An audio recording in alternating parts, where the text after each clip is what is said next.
Now look here, son. I got a problem and I reckon you could help me with it. I'm no builder. No, I was thinking more of your demolition skills. Now this is the development as planned, and this is the property that we're looking at.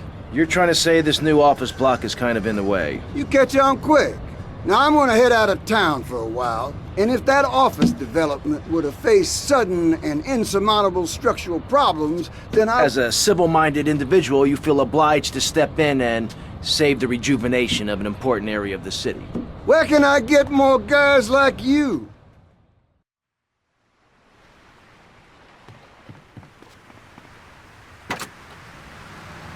Up the sundown. When your loved one passes away, we'll send you a presentation package VHS with the spurs and boots they were wearing as they went on to a better world.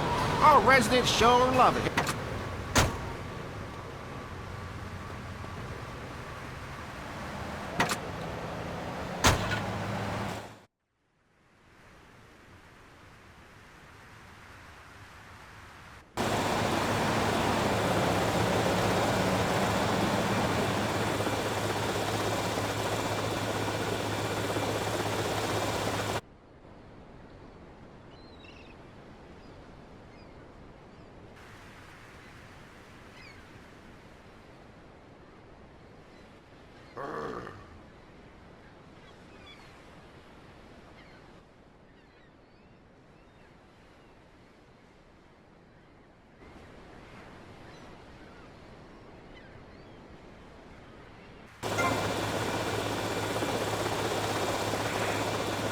I'm Jonathan Freeloader, and you're listening to VCPR.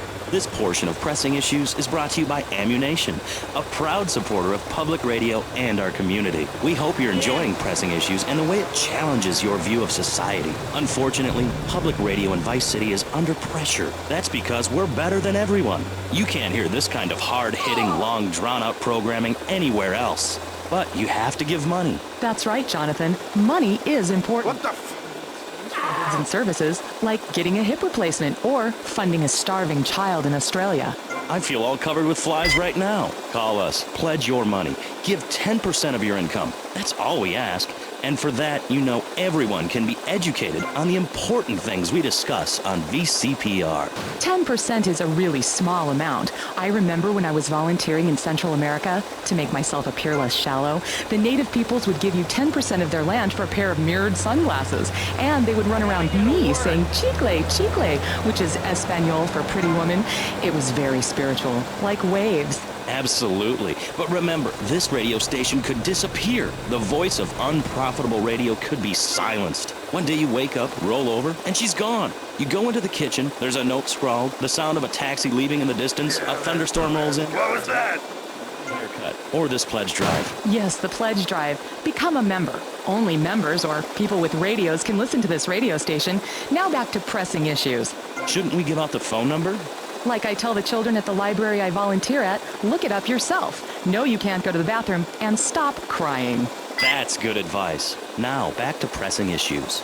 Welcome back to Pressing Issues with me, Maurice Chavez. On our panel, we got the secessionist lunatic John F. Hickory, liberal rich kid Callum Crayshaw, and neo-fascist congressman Alex Shrub.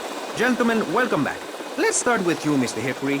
Why the F? For Florida. I'm a patriot. I've even got an orange grove tattooed all over my groin. Excellent.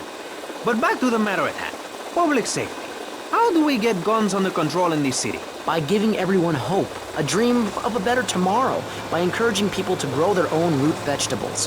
What's the satisfaction of holding a gun in your hand when you could be holding a hoe, planting seeds in a peasant village? Keep your hoes and seeds to yourself. We don't need gun control. If you read the Constitution, it's a sacred document that should not be changed. Under our Constitution, women couldn't vote, but the liberals come in crying crocodile tears. We need to get scaremongers and non-believers men like you, Chavez. Man, I gotta lay off the pills. I'm seeing shit. We don't get any funding. Yeah, exactly. Well, good. You won't see a penny out of me. You've got to stop spreading these lies or I'll whip you myself. I'm not afraid. The Constitution asserts a man's right to bear arms and arm bearers and all points in between. Who ever heard of a gun or a bear causing problems? This is... You want me to drill you? Whatever that word is. It keeps the place safe. Trouble is caused by unemployment, and unemployment comes from poor economic performance and lazy people. If you had a job, would you steal a car? Of course not. And if you had a high-rise condo, a mistress, and a seat on the board, would you run around graffitiing your name all over town and making a nuisance of yourself, spinning on your back and popping and locking and... Not a hope.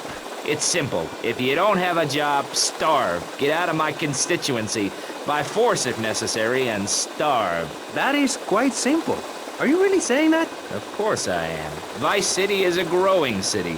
Of course, there are going to be some growing pains. Well, what I tell people is this. Gather up your life savings, buy yourself a piece of swamp, drain it, and get rid of the damn wildlife. Then apply for planning permission. Pretty soon, you could have your own retirement community or resort destination holiday place.